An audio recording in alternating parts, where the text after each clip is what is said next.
मेरे भाइयों, आपको रोजा है, बुखार है, लेकिन डॉक्टर ने ब्लड जांच के लिए सैंपल मांगा है, आप रोजा नहीं तोड़ना चाहते हैं, तो ऐसी कंडीशन में आप ब्लड जांच के लिए 2, 4, 5 ml ब्लड अगर आपका निकाला जा रहा है तो आप निकलवा सकते हैं, आपका रोजा नहीं टूटेगा।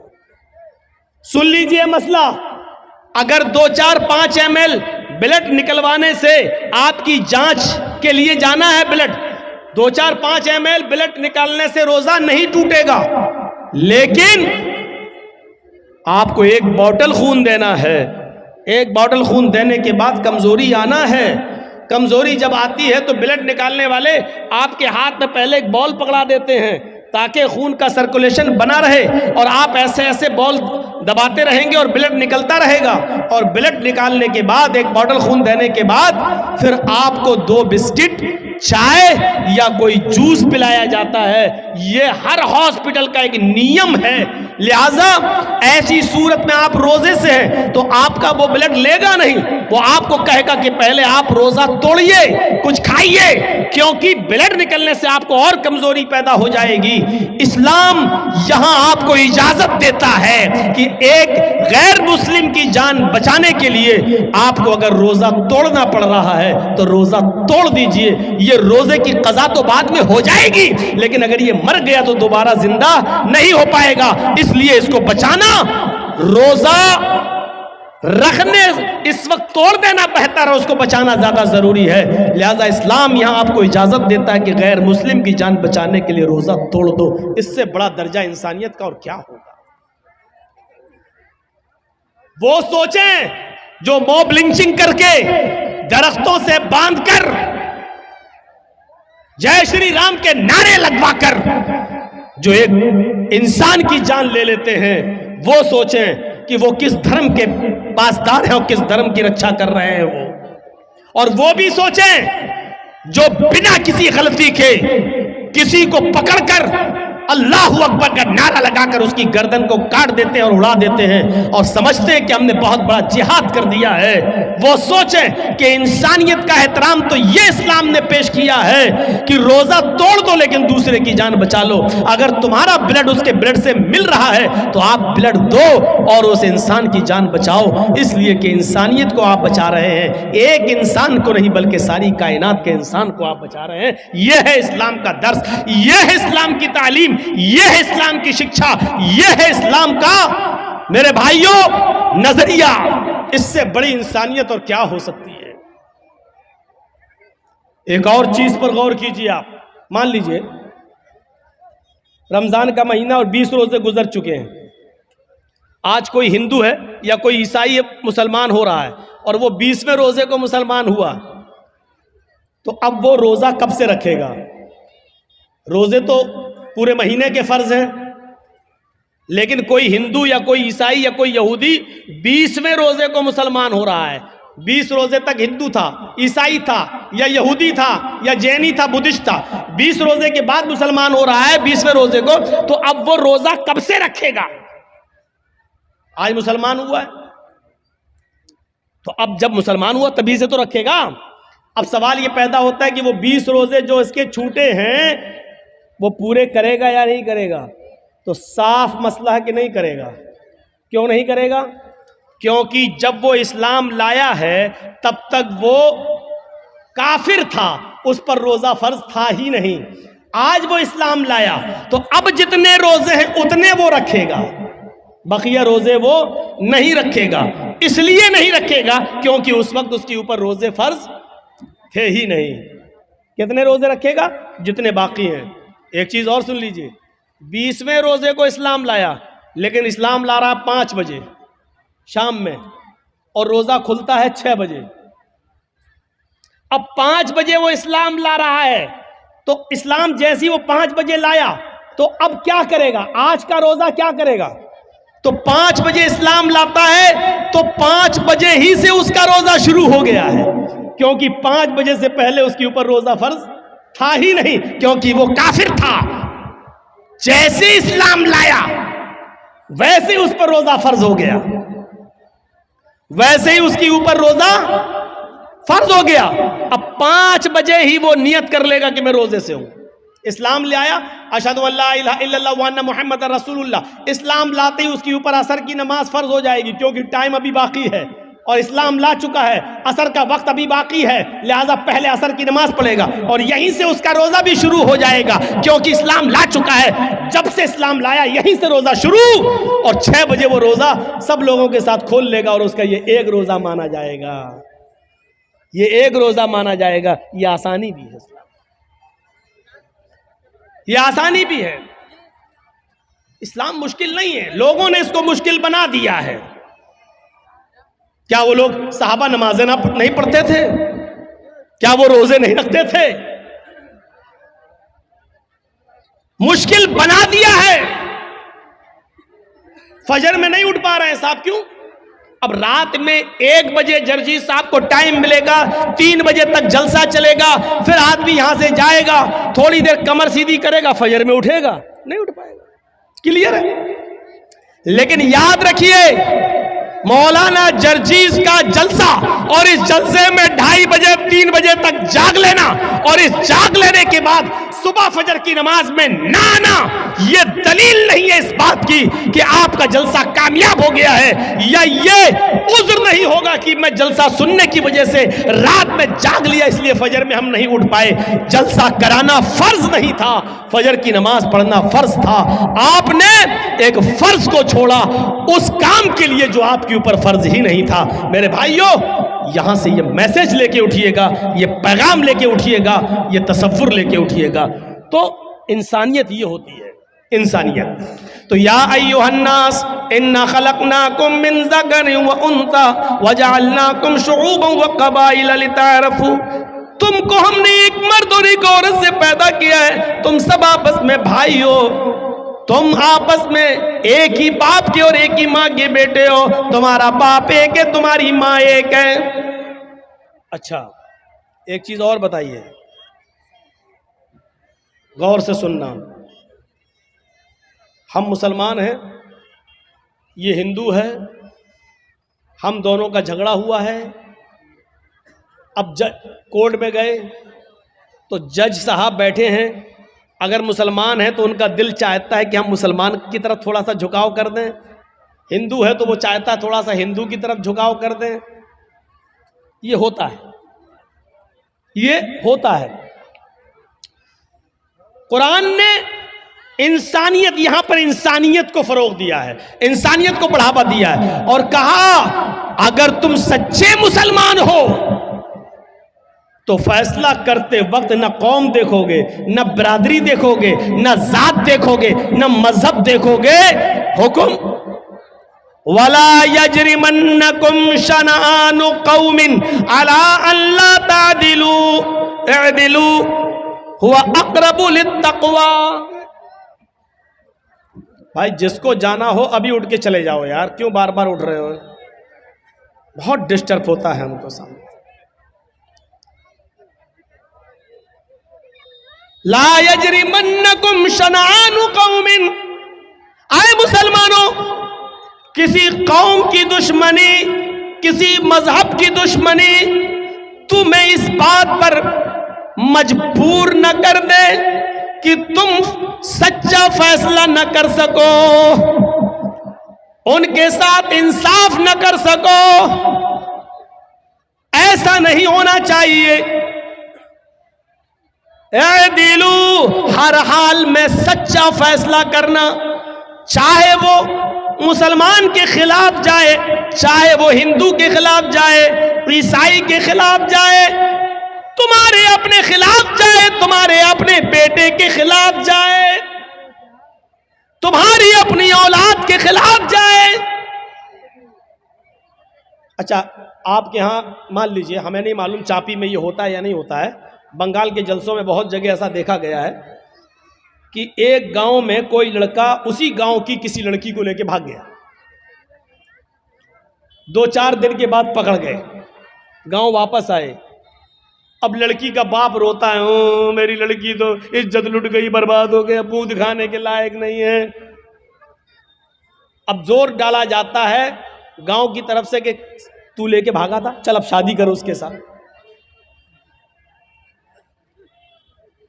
ये गांव की तरफ से फैसला होता है शादी करो उसके साथ, और वो लड़का तैयार नहीं है शादी करने के लिए। वो लड़का कह रहा भाई शादी की तो कोई बात ही नहीं हुई थी। अब ये लड़की का बाप कह रहा है ये लड़का लेके भाग गया मेरी लड़की को। अब मेरी लड़की तो बदनाम हो गई, कुछ हुआ हो या ना हुआ हो, लेकिन बदनाम तो हम हो गए। कौन मेरी लड़की से शादी करेगा? लड़के का बाप ये कह रहा भाई दोनों बातें करते थे, मोबाइल पे लगे रहते थे रात रात भर, हम क्या करें? लड़का कह रहा हम शादी क्यों करें, शादी की कोई बात ही नहीं हुई है इससे हमारी। ठीक है हम भगा के ले गए तो तुम्हारे घर थोड़ी घुस के ले गए थे हम। फोन पे बात हुई फला जगह तुम आ जाओ, हम भी फला जगह चल रहे हैं, मोटरसाइकिल लेके आ जाएंगे। हम वहां मौजूद थे, ये आ गई, हम लेके भाग गए। अब गांव में जो सरपंच होते हैं, मुखिया लोग, सुनो, अगर यहां पर भी ऐसा होता है तो सुन ले इस गांव का मुखिया और सरदार, कयामत के दिन तुम्हें भी गवाही देना पड़ेगी और अल्लाह के सामने तुम्हें भी जवाब देना पड़ेगा। अब क्या होता है, अच्छा ठीक है तू शादी नहीं करेगा, नहीं, अब उस लड़की का तो इज्जत खराब हो गई, हाँ तो क्या हुआ, चल 5 लाख रुपए जुर्माना देगा लड़का वाला लड़की को। अबे तेरे बाप का फैसला है? गांव के मुखिया, सरदार या सरपंच या पंचायत में जो लोग बैठकर ये फैसला करते हैं, ये सब रॉन्ग है, कुरान और हदीस के खिलाफ फैसला कर रहे हैं।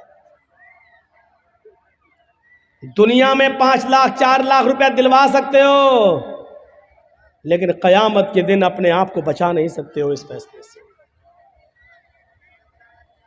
सवाल यह पैदा हुआ है कि लड़का भागा तो लड़की भी तो भागी, फिर जुर्माना सिर्फ लड़के पर क्यों आयद हो रहा है? और लड़के का पैसा 4 लाख 5 लाख रुपए आप लड़की को और उसके बाप को दिला देते हैं, ये कहां की इंसानियत है? जबकि कुरान ये कह रहा है अज़्ज़ानियतु वज़्ज़ानी फजलिदू कुल्ल वाहिदतिन मिनहुमा मियता जल्दा।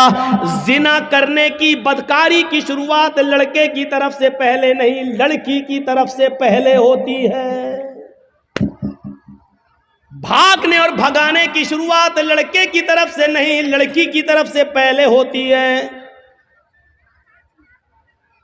ये सुई है, ये धागा है, जर्जी साहब सुई में धागा डाल रहे हैं, लेकिन सुई को हम ऐसे हटा देते हैं, धागा जा ही नहीं सकता है। जब सुई अपनी जगह पर खड़ी है, टस से मस नहीं हो रही है, तब धागा उस सुई के अंदर चला जाएगा। ये साफ सरी दलील है, अगर लड़की अपने आप को बचाए तो लड़का कभी उसके साथ जिना कर ही नहीं सकता। मौलवी जर्जीज की बात इंडियन कानून के खिलाफ है, लेकिन कुरान और हदीस की रोशनी में है। जिना की शुरुआत अगर लड़की भागने के लिए तैयारी ना हो तो लड़का भगा ही नहीं सकता है, लड़की भागती नहीं। सवाल है साहब, मेरा लड़का, तुम्हारा लड़का मेरी लड़की भगा के ले गया, तू तो 18 साल तक पालता रहा, फिर तू अपनी अलमारी भी नहीं बचा सका, वो पैसा भी लेके भाग गई और सोना भी लेके चली गई, जेवर भी लेके चली गई। जब तू अपनी लड़की पर इतना कंट्रोल नहीं कर सका तो जुर्माना लड़के वालों पर लगाते हैं, और ये फैसला पंचायत करती है, गांव की सरपंच करता है, मुखिया करता है, सरदार करता है, ये फैसला जो कुरान और हदीस के खिलाफ है। शादी हो सकती है या नहीं वो एक अलग मसला है, वो अलग जाने दीजिए। सवाल यह है क्या जुर्माना लड़के के ऊपर आयद होगा, जबकि भागने में दोनों ने बराबर बराबर की भागीदारी ली है। कोई लड़का जबरदस्ती घर में घुसकर लेकर तो नहीं गया था, आपकी लड़की भी घर से निकली, लड़का भी निकला, दोनों निकले, 1 हफ्ता गायब रहे, फिर आए, वो एक अलग मसला है। लिहाजा जुर्माना आयद होना चाहिए तो दोनों पर होना चाहिए, कोड़े पड़ना चाहिए तो दोनों पे पड़ना चाहिए, संसार होना चाहिए तो दोनों को होना चाहिए, अगर सजा मिलनी चाहिए तो दोनों को बराबर बराबर मिलनी चाहिए। आप यहाँ लड़के पर 5 लाख 2 लाख 3 लाख का जुर्माना लगाकर आप सजा नहीं दे रहे हैं, बल्कि लड़के से लड़की को अवार्ड दिलवा रहे हैं, इनाम दिलवा रहे हैं। अब गांव की और दूसरी लड़कियों को ये उत्साहन मिल रहा है कि हम भाग रहे हैं, अगर शादी होगी तब भी ठीक, और नहीं होगी तो 5 लाख रुपया में वैसे भी मिल जाएगा। इस 5 लाख रुपए में तो हम दूसरी शादी भी किसी और से अच्छी तरीके से कर सकते हैं। सुन लो, इस जुर्माने पर जिन लड़कियों के हौसले बढ़ते हैं उनका गुनाह भी इन पंचायतों के सर पर रखा जाएगा। वला यजरिमन्नकुम शनानु कौमिन अला अल्ला तादिलू, किसी कौम की दुश्मनी तुम्हें इस बात पर मजबूर न कर दे कि तुम अदल न करो, फैसला न करो। ऐसा नहीं होना चाहिए। ए दिलो हुआ अक़रबु लित्तक़वा, हर हाल में इंसाफ करना, हर हाल में सच्ची बात कहना, चाहे वो किसी के भी खिलाफ हो। हजरत अली रजी अल्लाह ताला अन्हु की एक जिरा क्या होती है आपको बताऊं।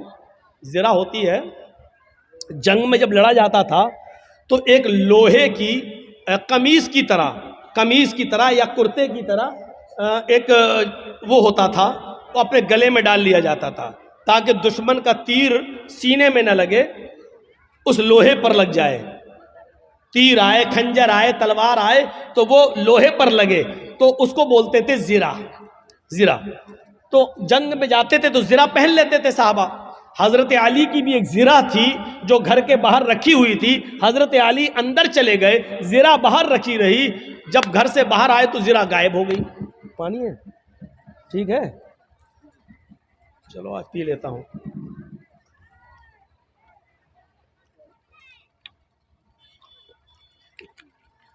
वो जिरा गायब हो जाती है। और सुनिए, 6 महीने के बाद वो जिरा एक यहूदी के पास नजर आती है। आहा, सुनते रहिए मेरे भाइयों, बड़ा जबरदस्त मसला। किसके पास? एक यहूदी के पास नजर आती है वो जिरा। हजरत अली ने उस यहूदी से कहा, ये जिरा मेरी है। और हजरत अली कौन है? अमीरुल मोमिनीन। अमीरुल मोमिनीन समझ रहे हो ना? उसको समझाने के लिए बोल दूं, चीफ मिनिस्टर। अमीरुल मोमिनीन है, पूरे इलाके के जिम्मेदार हैं। यहूदी से कहते हैं, यहूदी ये जिरा तो मेरी है, तेरे पास कहां से आई? उसने मुस्कुराते हुए कहा, अच्छा नियत खराब कर रहे हो मेरी जिरा पर, ये तो मेरे पास बहुत दिनों से है। हजरत अली ने कहा, तुम पंगा ले रहे हो, तुम्हें अच्छी तरीके से मालूम है कि ये जिरा मेरी है। उस यहूदी ने कहा, आप झूठ बोल रहे हैं। लीजिए, किससे कहा जा रहा है? हजरत अली से। आप झूठ बोल रहे हैं, ये जिरा आपकी नहीं मेरी है। हजरत अली ने कहा, मैं तुम्हारे खिलाफ मुकदमा दायर करूंगा अदालत में। चाहते तो चीफ मिनिस्टर थे, अपने लोगों को भेजकर वो जिरा ले सकते थे, लेकिन नहीं। यूपी के बाबा की तरह थोड़ी थे कि खुद अदालत बन गई। जिन लोगों ने नुकसान किया है और सरकारी संपत्तियों को तोड़ा है, फोड़ा है, उनके ऊपर जुर्माना लगा दिया। अरे जुर्माना अदालतें लगाती हैं, मुख्यमंत्री थोड़ी लगाता है। तब सुप्रीम कोर्ट ने जूता उतार के मारा खोपड़ी पर। अब बाल तो है नहीं, कहां लगा होगा वो जूता, अल्लाह बेहतर जाने। ऐसा जूता लगा, अकल ठिकाने आ गई, अकल ठिकाने। आप देख रहे हैं ना, जहां इस वक्त नेता लोग जा रहे हैं, कमल वाले, वह मार खा रहे हैं, भगाए जा रहे हैं। चौकीदार जहां जा रहा भीड़ नहीं हो रही है, लेकिन जैसे ही 7वां चढ़ा आज खत्म हुआ, कुत्ते कैसे भौंकने लगे। कुत्ते, हम उनको कुत्ता कह रहे हैं जो हड्डियों पे पलते हैं। कुत्ते कैसे भौंक रहे हैं। आएगा तो बाबा ही 300 पार, 300 पार, 300 पार। देख रहे हैं कैसा माइंड सेटअप कर दिया, किस तरीके से भौंकना शुरू कर दिया। बड़ी गंदी सियासत हो चुकी है इस वक्त। धर्म एक तरफ है, इस वक्त बाबा भी ईमानदारी के साथ रामायण और गीता पे अमल करता हुआ सिर्फ धर्म के आधार पर भी अगर चल दे तो मेरे भाइयों उसको कायदे से इस्तीफा दे देना चाहिए। अगर वाकई वो सच्चा हिंदू है तो, और हिंदू धर्म का सम्मान करता है तो उसको कायदे से इस्तीफा दे देना चाहिए, क्योंकि हिंदू धर्म बेईमानी नहीं सिखलाता है। हिंदू धर्म अदल इंसाफ की बात करता है। ये तो धर्म की आड़ में बहरूपिये बने बैठे हैं, बहरूपिये। ये धर्म की आड़ में लुटेरे बने बैठे हैं सब लोग। इस हिस्से को कोई भी यूट्यूब चैनल वाला देगा नहीं। जो हम बोले हैं अभी ये बात, अगर मैंने कहीं भी देख लिया उसको ऐसी स्टेज से नाम लेके भगाऊंगा, क्योंकि हमारी नजर है सब पर। उसको घुसने नहीं दूंगा फिर अपने जलसे में, नाम लेके भगाऊंगा उसको।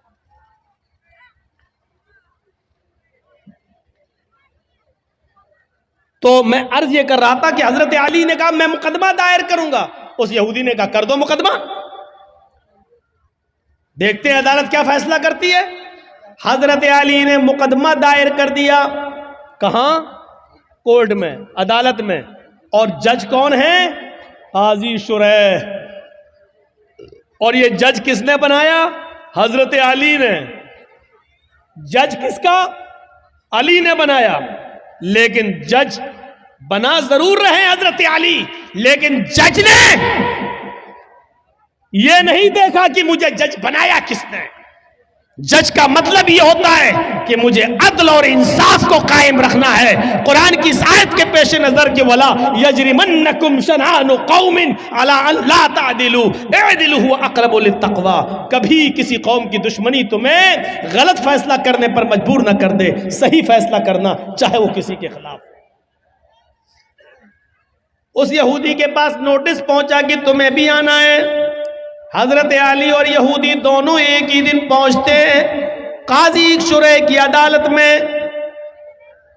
काजी शुरैह की अदालत में ये ऐसा जज नहीं था जो हमारा चौकीदार बना देता है, इसलिए बाबरी मस्जिद का फैसला उनके पक्ष में चला जाता है, क्योंकि हमने आपका नमक खाया है तो नमक हलाली तो करना ही है। ये सिस्टम नहीं था वहां।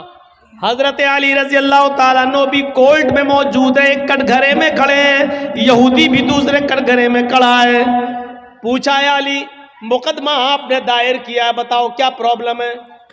कहा इस यहूदी के पास एक ज़िरा है, वो ज़िरा मेरी है, और यहूदी कहता है कि वो ज़िरा मेरी है, लिहाजा इस यहूदी से वो ज़िरा मुझे दिलवाई जाए। काजी साहब ने कहा है यहूदी हजरत अली कह रहे हैं कि वो ज़िरा मेरी है, तुम इसके बारे में क्या कहना चाहते हो। उस यहूदी ने कहा हजरत अली झूठ बोल रहे हैं, ज़िरा मेरी है, इस वक्त मेरे पास है, मैं अदालत के बाहर रख कर आया हूं। काजी ने हजरत अली से कहा अली ये शख्स कह रहा है वो ज़िरा मेरी है, तुम कह रहे हो वो मेरी है, अभी ज़िरा तो इस यहूदी के पास ही रहेगी, क्योंकि उसका मालिक वो है, भी उसके पास है। लेकिन मुझे ये बताओ कि अगर वो ज़िरा तुम्हारी है तो तुम्हारे पास कोई गवाह है या नहीं। उस गवाह को बुलाओ, मैं उससे पूछूं उस ज़िरा में क्या क्या तुमने देखा है और किस बुनियाद पर कहते हो कि वो अली की ज़िरा है। हजरत अली ने कहा हाँ गवाह है। कहा कौन? कहा है। कहा उस गवाह को बुलाओ। जब गवाह को बुलाया गया तो वो गवाह हजरत अली के बेटे हजरत हसन थे। वो कटघरे में खड़े हुए और गवाही देने लगे, अय काजी साहब ये मेरे अब्बू की ज़िरा है और मैं ज़िरा को अच्छी तरह पहचानता हूँ, मेरे बाप कभी झूठ नहीं बोले, लिहाजा ये ज़िरा मेरे अब्बू की है, मैं गवाही देता हूँ इस ज़िरा को यहूदी से लेकर मेरे बाप को दिलवाया जाए। काजी साहब का फैसला सुनिए, काजी साहब का फैसला सुनिए। काजी साहब कहते हैं अमीरुल मोमिनीन से, आए अली जी आपकी गवाही आपके बेटे ने दी और शरीयत बाप के हक में बेटे की गवाही मोतबर नहीं मानती है। शरीयत कहती है, कुरान और हदीस कहती है बाप की गवाही अगर बेटा दे तो उस गवाही को नहीं माना जाएगा, क्योंकि बेटा अपने बाप के खिलाफ बोलता ही नहीं है, वो अपने बाप की हिमायती में बोलता है। लिहाजा कोई दूसरा गवाह लाओ, आपके बेटे की गवाही शरीयत के मुताबिक कबूल नहीं। हजरत अली ने कहा एक दूसरा गवाह भी है मेरे पास। अपने गुलाम को बुलाया। जब गुलाम कटघरे में आता है, हजरत अली ने कहा ये मेरा गवाह है। गुलाम ने गवाही दी कि ये ज़िरा अली की है, हमारे आका की है। हजरत जज साहब ने पूछा काजी साहब ने कि तुम कौन हो? कहा मैं इनका गुलाम हूं। फरमाया कंबर नाम है मेरा, मैं इनका गुलाम हूं। कहा अली, शरीयत कहती है मालिक के हक में गुलाम की गवाही भी कबूल नहीं की जाती है, क्योंकि गुलाम अपने आका के खिलाफ, अपने मालिक के खिलाफ बोलता ही नहीं है। उसके ऊपर अपने मालिक का प्रेशर होता है। वो जानता है कि अगर अपने मालिक के फेवर में नहीं बोला तो घर मार खाएंगे, हमें मारा जाएगा, सताया जाएगा। लिहाजा मालिक के हक में गुलाम की गवाही भी कबूल नहीं। ऐ अली, मुअज़्ज़रत के साथ आपकी गुलाम की गवाही भी कबूल नहीं की जाएगी, कोई और गवाह हो तो लाओ। हजरत अली ने कटघरे में खड़े होकर कहा, ऐ जज साहब, काजी साहब, इन दो गवाहियों के अलावा मेरे पास और कोई गवाही नहीं है। आजकल तो 100-100 रुपए में झूठे गवाह मिल जाते हैं। मेरे पास और कोई गवाही नहीं है। काजी साहब का फैसला होता है, ऐ यहूदी, हजरत अली ज़िरा को साबित करने में और गवाह पेश करने में नाकाम रहे।